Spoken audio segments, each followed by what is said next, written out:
Hello everybody, welcome to the Jocular Junction. My name is Jordan with a silent PH in the middle. We're going to talk a bunch of tabletop news and various other things that are happening, and we'll just talk about all the cool stuff. If you are normally here Saturday mornings live, I was going to record this live, but I could not at the last minute, had to change this to a premiere video, so I'm actually recording the night before. And if you are listening to it in podcast form on the following Monday, then welcome. You're probably already subscribed to my Substack, but if you are not, there are links down below and you should do that. And if you enjoy this podcast and or this channel, then please subscribe on YouTube and consider becoming a patron on patreon.com/Jordan with a PH in the middle. Let's talk about all the stuff. I've been gone for like a month. Let's check it out. All right. Hello, everybody. Happy Crimbus. Merry Crimbus. Happy Chrysler. It is the season of December and Thanksgiving is done. So I had, I had a lot of stuff where I was going from, Thanksgiving was exhausting, and then I was traveling for work, and then a couple of other things happened. So I just was unable to do this show, but I'm back now. And I hope you guys understand that I can't do everything all the time. I'm a one-person show, but I do like to jump into these videos and make these kind of news things. And it helps me keep current with some of the things that are going on. And there's a lot of weird stuff about Twitter/X and Elon and all that stuff. And I don't really want to talk about that. I wanted to talk about some of the things I'm excited for and December stuff in general. And then some interesting news from Goodman Games that isn't getting a lot of attention, probably because it's really new and it was kind of like, well, we'll talk about it. But anyway, yeah. So welcome to everybody here. First of all, we're getting into the holiday season, lots of holiday stuff. I feel like December is the hardest time to get games scheduled because everybody has something going on, because it's like, oh, company Christmas party, or oh, this party, or something going on, or I don't know, oh, family's in town. Which is the case for me. And I think we're not going to be able to meet as regularly as I want, even though it's one of those things where I'm like, if I have all this time off, you'd think we'd all just get together and play. But you know what? We're not 14 anymore. And that's something we could do when I was in middle school, but not now. If you are not on Blue Sky, there's been a mass migration of Twitter tabletop RPG to Blue Sky recently. I think that a lot of people just got fed up with X, and so they were making the transition over. If you're like me, I really enjoyed Twitter. I liked scrolling through it. I like doing all this other stuff, but like the algorithm is completely bonkers and awful. And from what I'm told, Blue Sky doesn't have an algorithm. It kind of sucks to like start over, because like you establish your, like, it's like if YouTube just became really, really awful. And it's like, oh, come over to this platform. And I'm like, yeah, but when I go over there, I don't have my 100,000 subscribers that I have on YouTube. And it kind of sucks to start over from zero. But this is what we talk about when there's like the in-shitification of the internet. Like all of these things, as soon as there's corporate interest in there, they're going to like harm their the people that make the content for their platform in order to make more money for the platform.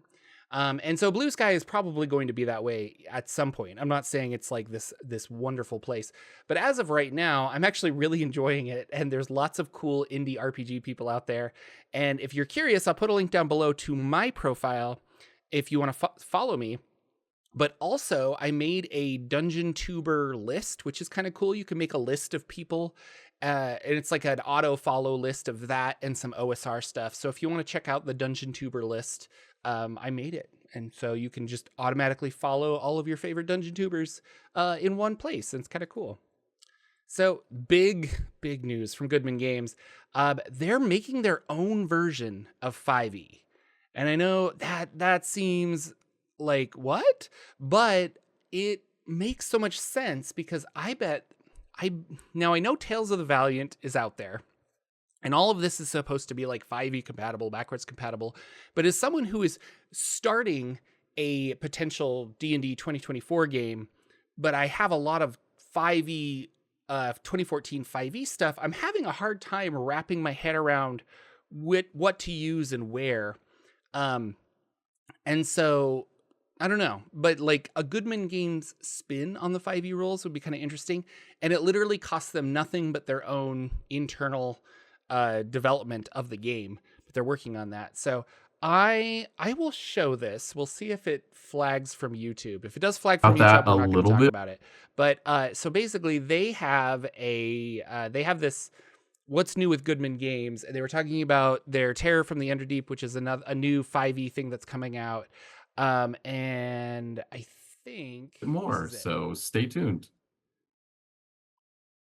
And we're back, and it's the two same people again. So welcome back and everything. So we are pleased to announce today that part of the Terror from the Underdeep crowdfunding is going to be a playtest packet, playtest packet number 1, foreshadowing, number 1, of our new system that right now we're calling Advanced Advantage. This is our own, think of it as our own in-house 5e rule system, I would say. Whoa. Advanced Advantage, our own in-house 5e rule system. I think that's really cool because we could utilize this. They can put their Goodman Games spin on it. I don't know what this would mean, like now, like we have Level Up Advanced 5e, we have Tales of the Valiant, we have all these other things going on. Currently, I don't even know anyone playing 2024 D&D, and I know that a lot of us are still waiting for the Monster Manual, and I think a lot of developers are waiting for the new 5e SRD to be put into Creative Commons. But this feels kind of big to me for some reason. Like, I know that they've been dipping their toe into 5e to do things like this Terror from the Underdeep or their Monster Manual. They did their Denizens, that book that I think is coming out soon. So lots of interesting stuff, but to just be like, yeah, we'll just make our own 5e version. And then it really gets me thinking, like, are we gonna be so saturated with 5e that, like, did Wizards shoot themselves in the foot and they're gonna be like, oh, or is it gonna be like, oh yeah, you play that version of 5e, I can pick it up pretty quick. I'll like jump in and start playing it. I put a link down below in this if you want to watch this video. It's actually timestamped to this announcement because I thought it was interesting enough. But yeah, they're gonna make their own version of 5th edition. And it's kind of cool. I was going to check the news tomorrow morning to see if there was any other news. But as I am doing this at 10 o'clock at night, I will not be doing that. So that's the big news that I saw. Pretty cool. Moving on to crowdfunding and deals and things like that. We are, I think, collectively, the publishing world is kind of waiting for that new 5e Creative Commons system reference document to drop. They're kind of like, I want to do that, and so we're gonna have to wait for the Monster Manual to come out and then that to come out. Wizards did promise that they would put the 4th edition SRD and the 3rd edition SRD and potentially earlier versions. I don't think 2nd edition had an SRD, but like they potentially put those earlier versions into Creative Commons, and I really hope that they do. So we'll see if they actually do that. I'm not really sure, but they can always backtrack. That's what companies do.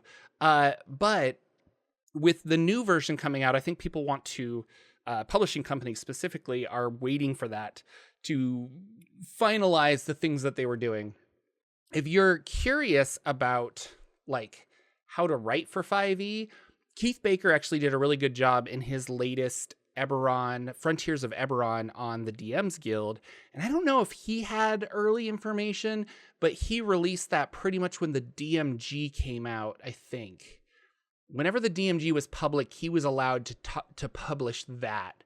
So there was something there that he's like, and so I don't know. But he has, there's some clever system language in there that makes me think that's how they are going to handle dragon marks and stuff like that going forward. And I'm curious about that because, spoilers, I'm going to be running an Eberron game for my friends. And I am like, oh my gosh, if we use the 2024 rules, I don't know exactly what to do. With dragon marks and stuff like that, I have to kind of like homebrew some things here and there and translate it over. So we're figuring it out. But yeah. So that being said, there aren't a lot of Kickstarters. And I also think around Christmas is just not the best time to do Kickstarters, so people aren't doing them. But I did look at one, and I saw one called Pico Tiny Bugs that I wanted to talk about. So this has 5 days to go. If you're listening to it on Monday, you probably have like 3 or 2 days left. But yeah, I would encourage you to go check it out. You get to play as tiny bugs that go on big adventures in a big, big world. And the reason I wanted to bring this up is because the art looks amazing. I just got done reading The Settlers of a Dead God, which is you play bugs on a rotting corpse. And that is more dark and creepy, body horror-ish kind of stuff. This looks really cute and fun. So it's kind of like if you want the different versions of it. But I really like the idea of playing bugs. I just think that's kind of a cool concept of doing that. So I don't know much about this book. I just thought the art was really cool, and it's made by the same company, MythWorks, that made, or at least their website houses Wildsea. And Wildsea is that like you sail over the trees, like above the canopy of the trees on this planet. This planet is just like all trees or something. You sail on top of it on these wooden boats or something. And then if you go below the canopy, that's where the danger is. And so I thought that was a really cool world as well. That game was featured on Quinn's Quest, which maybe I'll put links down below to that as well. And this seems very cool. So I don't know anything about it. Could not be cool, but it seems like one of those things that's made by cool people. I definitely want to check it out, and I like the idea of being a bug. So look at this art. It's so cool. Again, not sponsored or affiliated or anything. I just want to play bug. So speaking of affiliates, this is an affiliate. So if you go down below, I have an affiliate link to the Shop of Many Things. They seem like a fun company. They reached out to me and they were like, hey, we have been sponsoring or been doing affiliate stuff with a couple other tabletop YouTubers. We want to like incorporate you. And I said, yeah, that'd be great. And so we kind of hashed it out and talked to things. They don't have books. They're big on, dice and very, I don't know, puzzles and things like that. Like I was really curious about the puzzle, but some of these fun ones is they have these moonlight pens where it's UV reactive glow in the dark ink. So when you write, it goes on clear, and then you can shine this light on it and it will highlight the text below. So kind of fun if you want to build, like, I mean, I'm a sucker for maps and stuff. And then it's like, this could have like where the secret compartments are. And I think that's a fun way to have a prop map be more useful. And it's any UV light. There is a UV light that's in the pen, but like you could buy another UV light and then shine it on there if you don't want them to, for whatever reason. But anyway, UV light, that's all it takes. The other cool thing about UV lights is they hyper charge your glow in the dark things. So if you have glow in the dark dice, you can charge them up too. It'd be kind of fun. They also have these fire pens where if you write ink with this pen and use the flame, it will remove the ink, and so you can do kind of fun puzzles and stuff like that. And then they just straight up have like puzzles, and so I thought this was really cool where you could hand your player these interesting little lock puzzles and things like that, to be like the answer is there, and you might have that quiet person at the table that wants to like figure this out while there's role play going on. One of my favorite bits from it's got to be Critical Role, but I think it's the Jester season. That's got to be season 2. Yeah.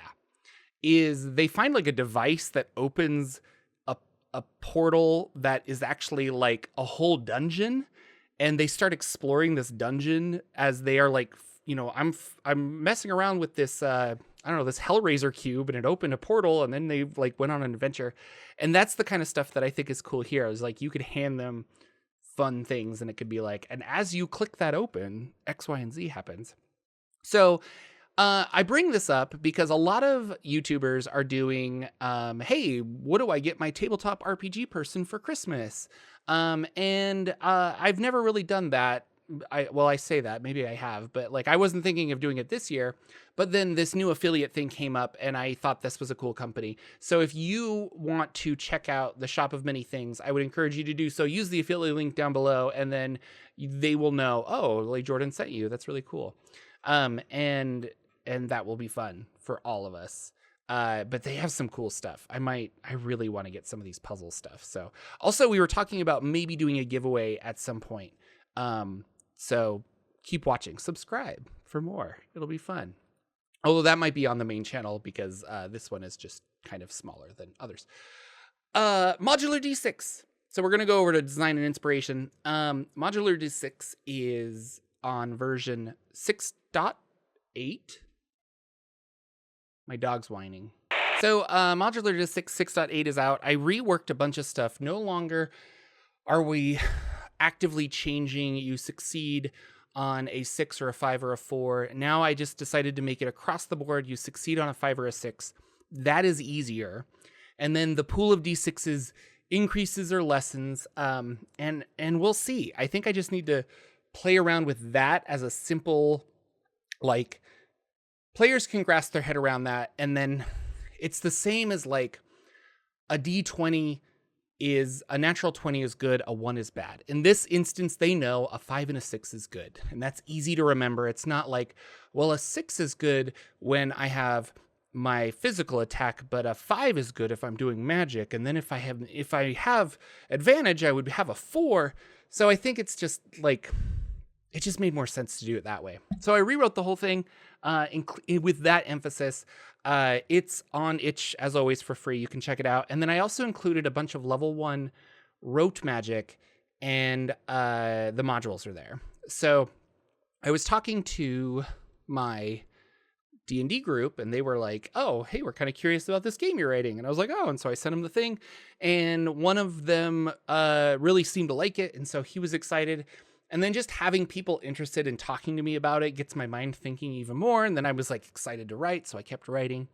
So I am still pursuing Modular D6. I think it'll be kind of cool. I just need to play test. And so, yeah. But I'm also starting a project called Drunk Shakespeare, where we're going to do an hour-long version of Hamlet where one of the actors is drunk beforehand. That has nothing to do with the tabletop world, but that's something that I'm working on. So it's probably going to take a little bit of my time. We'll see how that, anyway, we'll see. Also, I forgot to say this in the news, but it's PAX Unplugged. There's probably loads of stuff going on. I think Daggerheart is going to announce, I think Critical Role is going to announce a big Daggerheart thing.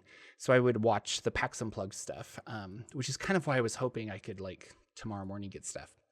As far as design and inspiration, I was rereading Monty Cook Games' The Weird, which I think I said a long time ago when I got that book, when I kickstarted that book, it is not, the book I got was not the one I was expecting.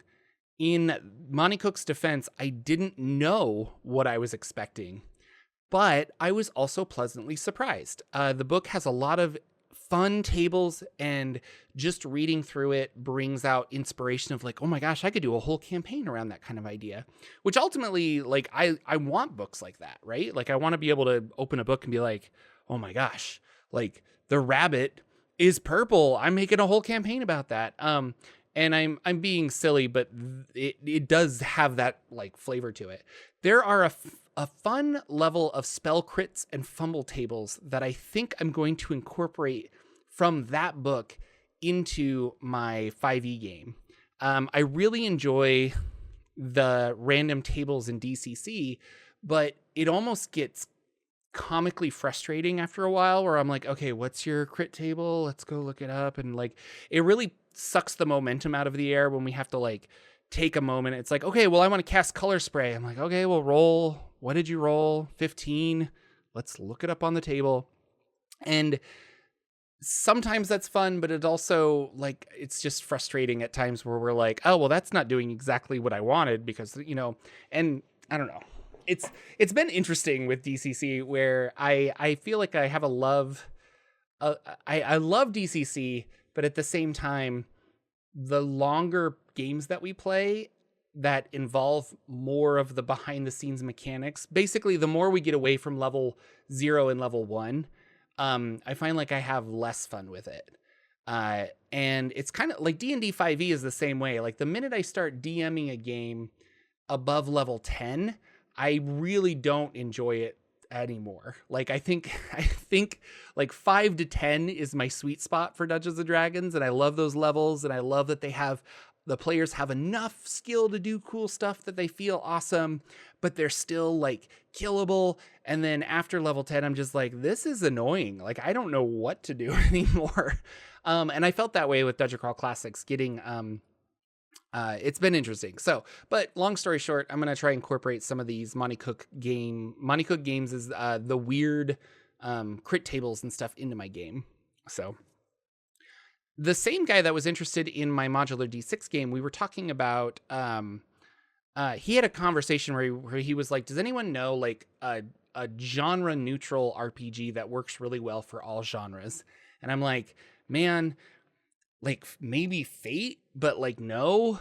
But honestly, I was like, well, you might look at the Cypher system. And he was like, oh, what's that? And so I was kind of explaining what Numenera was and how it evolved into the Strange, and then the Strange kind of became Cypher system. And so now you can just have like generic Cypher system, and now you can take that and kind of put it in whatever. And he seemed really interested in it. And I was like, I've wanted to run, like Numenera was fun, but I really wanted to run kind of a world of my own. I want to do like a magic punk kind of world.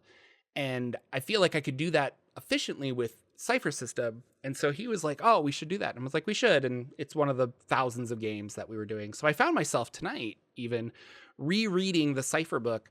And the more I think about it, I'm like, is this the system? Like I'm here and I'm fighting DCC in a way, and I'm fighting D&D 5e in a different way. And I was like, I wonder if Cypher is just that system that I could go all in on, because there's always this, like, I'm always just really curious about Monty Cook and his brain. And I think the worlds he creates are really interesting. And the Invisible Sun world is really cool. The system, kind of not so much, but for very little effort, I could convert a lot of Invisible Sun ideas into a fantasy-based Cypher system. And so I don't know. So anyway, I'm rereading it tonight. I'll probably be rereading it over the month of December, because I'm just kind of slowly going through the whole book again, and getting excited, you know? But I don't know. There's something about the Cypher system, and maybe I could be the Cypher system guy, unless that's Mr. Tarask. It's probably Mr. Tarask. And I don't need to start yet another tabletop channel, but it would be cool. Let's talk about my games. Oh, and also with Design and Inspiration, rereading that solidified a lot of modular D6 ideas that I really got from the Cypher system, like the idea of monsters and difficulty all having a level. So like a level 5 creature has this, and you have to overcome obstacles, and I don't know, the easing steps and things like that. I got a lot of that from Cypher, and I just think it's a really cool, elegant system. So I want to play it again. I want to try it out. My games. So here's where I was going to talk the most. This comes to the next section of our podcast called My Games. Plangia is done. We finally finished it. So the culmination of Plangia is my players had to they had to get past these 2 guardians in order to get to Lulth, who is sitting on the throne of nightmares in the world of Nod, which is the shadow realm, the dream realm of Plangia. And my players got through the first guardian a long time ago. The second guardian, they had to answer a couple riddles. I did this really, what I thought was kind of fun and clever is that one of the drow in their encampment got really almost like creatively possessed to paint this picture, and he painted this like weird kind of tunnel. And our players, I described it as being like one of those horror movie zooms where the background is pulling away as you are being zoomed in. And I was like, that's kind of what it feels like as you're walking towards this painting, like almost like the painting is wrapping around you, this cave painting. And they realized that it was a passageway to probably find Lulth and the Throne of Nightmares. And so they gathered all the troops, they got all their stuff ready, and they walked through it. And I was like, no, the army behind you is going with you, but like they're almost getting stretched, and you guys are getting pulled farther ahead than the other one. And they come to a door, and it is a demon that's making a bargain with them. And this is one of Lulth's servants. And basically, like, if you throw this away and like worship Lulth, you'll have a place in her new world and things like that. And the players were like, no, thank you. We like our bear god. We don't want to deal with any kind of spider lady. So they came in and they had to fight him. And I used a 5e demon monster from 5e demon monster from Planescape. And I also used a cool monster that prevents teleportation, which actually turned out to be really clutch because one of the players was going to teleport to the top of the throne to like assault Lulth directly, but like that spell got instantly fizzled because of this monster I used. So we had a lot of fun. It was really combat focused, but it was one of those like really awesome fights.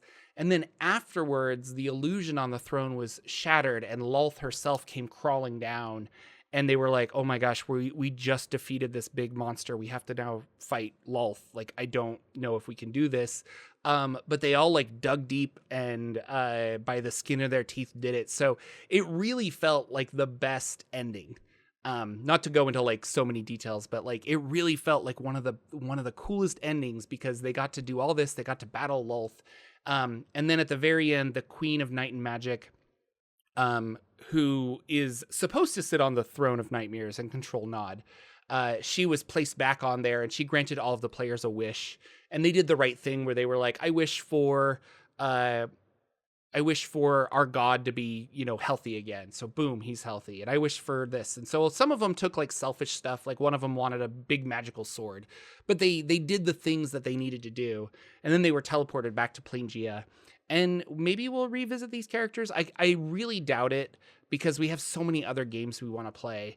But boy, they had a lot of fun, and it was just a good group to play with. Like I was like, this is when 5e can be really fun, and we had a good time. The final Dungeon Crawl Classics Dying Earth game is going to be tomorrow. Not tomorrow.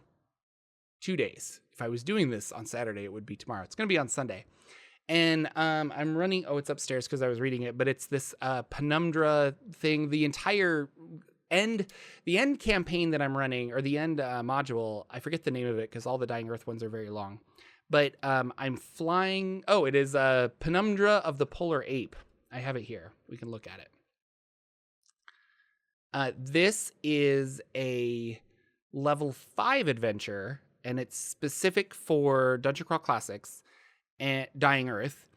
And you have to basically, there's like another planetoid that's coming towards the Dying Earth that's going to like destroy it. So these council of magicians are like, will you help us, random strangers? And you have to fly their magical ship over to this planetoid asteroid thing that's coming in. And now that I think about it, it sounds a lot like that Bruce Willis movie. But yeah, you have to go in and you have to kind of figure out what's going on. And it turns out that there are there's a lot of stuff going on there, and other evil magicians and things like that. But they made this printable D20 that you tape together, and it's the planetoid. And so there's like a 3D map of the world. And I actually spent the time and printed it out and cut it and kind of made it and looked and stuff. And I was like, well, that's kind of cool. So this one feels like something I would run again, but with established characters. There was an earlier adventure that I was like, man, I think this is in my repertoire of modules that I will run over and over and over. And so a lot of stuff. I gotta go get my dog. Okay. Actually, so I had to go get my dog. I'm back now, but we'll just look at it like this. So here's the cover of this fun game. And here, well, let me go find the map, because that's what I was curious about. So here's the map. I'm the map. And of course it's sideways, but like you print this out and then you kind of fold it around the edges and you can create this icosahedron of mapness. And I thought that was kind of cool. And so the players land and they get to decide, like, do you want to go up, down, and around? And depending on it's not like a traditional map. So depending if they want to go north or south, they can navigate up and around. And I thought it was really cool. There are little hexes on here as well. It's pretty interesting. And then the different types of terrain as they come over. It's kind of a cool, like, I liked this one. I thought it was fun. The beginning is a little like meh, but like once they get to the planet and they start exploring, um, definitely interested in this one. So this will be the finale, mostly because I think we're done. Everyone's just kind of tired of DCC, and we wanted to try something else. And so we this is exactly what we're gonna do. I think we're gonna do Dragonbane next, but um, I once I get more time, which hopefully will be around Christmas, I'm going to record my thoughts on all of the different DCC Dying Earth modules I've ran and whether I recommend them or not. So subscribe to the channel because they will hopefully be here, and I've done that with some of the other ones that I've enjoyed. But yeah, we're gonna finish up. I'm kind of excited to not run 2 games a week anymore, even though our track record of getting together has been maybe 1 game a week. Like there's that rare occasion where I run 2 a week, and I was like, and I could probably do that. That's not a big deal. Up next, we're going to play Dragonbane. I'm going to be a player. I'm really excited about that. Dragonbane, is a system I was not very excited for. I tried it at Gen Con and I was like, it's okay. And everyone was like, oh, it's a D&D killer. And I'm like, I don't think it is. I think it's one of those just like fine systems, but, the guy that's going to run it for us like loves Dragonbane. And so I'm like, okay, let's do it. Like if you're all in on Dragonbane and you know how to run it and it's your system of choice, that's the ideal person I want to play with. And I've said this before about games like Call of Cthulhu, where I don't really care about Call of Cthulhu, but I also feel like I don't know how to run it or experience it properly. So I want someone who's very excited about Call of Cthulhu to run me through Call of Cthulhu. And if their excitement can sell me on like what makes that system and the vibe of everything so cool, that's great. Like I was in a Morkborg game, and I don't think Morkborg is the system for me, but boy, the people running it were so excited. And that's what you want, like it's, I don't know. That's what I want, at least. So we're going to do Dragonbane as a player. Additional modular D6 playtesting. In January, I'm going to actually schedule a couple days at my local game store and just be like, who wants to run in an adventure for a system I'm writing? And I know that there are people that are just want to play games. So they're going to jump in and play games. And I'm like, okay, let's do it. And then, yeah, so cat's out of the bag. I'm going to be running Eberron. We were kind of talking about our next 5e game. I was actually pitching Cypher System and a couple of other things. And I was like, I've got this cool Forgotten Realms all drow game, but these D&D players are not Realms people at all. They really just want to like pick a character and jump into a world. They don't necessarily want to have to go through this whole like learning all of the lore that Jordan knows about the realms. So I was kind of pitching like, I've got this idea. I was like, or I could just run one of our like whatever. And then they saw the map behind me, not behind me in this video, but behind me where I sit when I DM. And they're like, well, what's that? And I'm like, well, that's Eberron. And I kind of like gave the pitch about Eberron, and they were like, well, that sounds really cool. So I was looking at some of the 3E adventures that I could incorporate, or even 4th edition. I haven't looked at 4th edition, but some of those adventures that I could incorporate bits and pieces of for a 5e adventure. But I think I'm going to wait until they create their characters, and then we'll see kind of like what their characters are interested in and like where they're from, and maybe that will spark some other information. But I've never gotten to explore Eberron, and like I'm really excited to jump through and I don't know, see what's in the Mournland and actually like come up with cool stuff and run my players through things. So I don't know. I'm just, the more I think about it, the more I'm like, this is actually the right choice. Like of all the things I was doing, they're going to be excited about 5e and I'm going to be excited about Eberron. And I think that's a win-win. I'll be able to run a lot of the Eberron stuff. The hiccup we're having now is like half the players really want to do 2024 D&D and the other half are like, well, we already have all these other books. And I'm kind of like, we do have these books. Apparently they can work together, but I also don't want that onus to be on me to make them work together. Like if you want to play a 2024 D&D character, then I think you need to learn it and tell me how to incorporate it into the game, because I don't want to like learn. I just don't want to do that while I'm also heavily researching Eberron and coming up with all this stuff. So that's kind of where I'm at for it. But like, very, very excited for Eberron. I have all 3 of the Keith Baker DM's Guild books to like pull information from. So man, I think it'll be really cool. So that's my next thing. And so, yeah, subscribe to the channel because this is kind of where I give updates on my home games like I have been over the course of my Plangea game. And now we're going to transition that into an Eberron game. And it's always been a quest. It's always been a mission of mine. I guess I want to explore the Mournland and really dive into what that is. And I think in 3rd edition, if you went into the Mournland, like healing just didn't work. So you went in and it was just a resource of like, you can rest, but your hit points will never come back until you leave the Mournland. And I really like that idea. That's not the case for 5th edition, but it's something I want to borrow and use and be like, there's a reason nobody goes into the Mournland. There's no like, oh, I'll just go explore for a little bit. Like you go in and you can't get healthy.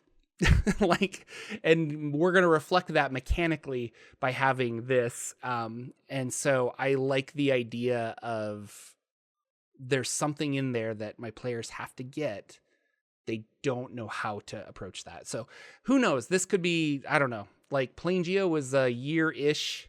It started as just like a 6-session thing, and then it turned into a big longer game. And this one, I think we're looking at like, no, this is just like our weekly D&D group. We meet when we can. And everyone's really cool. So again, everybody, well, thank you for hanging out, with me this fine Saturday morning. Happy Crimbus. I hope you guys have a good December. I'm going to keep trying to do these, weekly again. So if you want to, please subscribe. Saturdays at 9 a.m. Pacific is when they usually go up on the Jocular Junction, and you can chat with me live. And yeah, thank you. Subscribe, become a member, go to Patreon, all that other stuff. Be cool. And I will see you guys all in the next episode.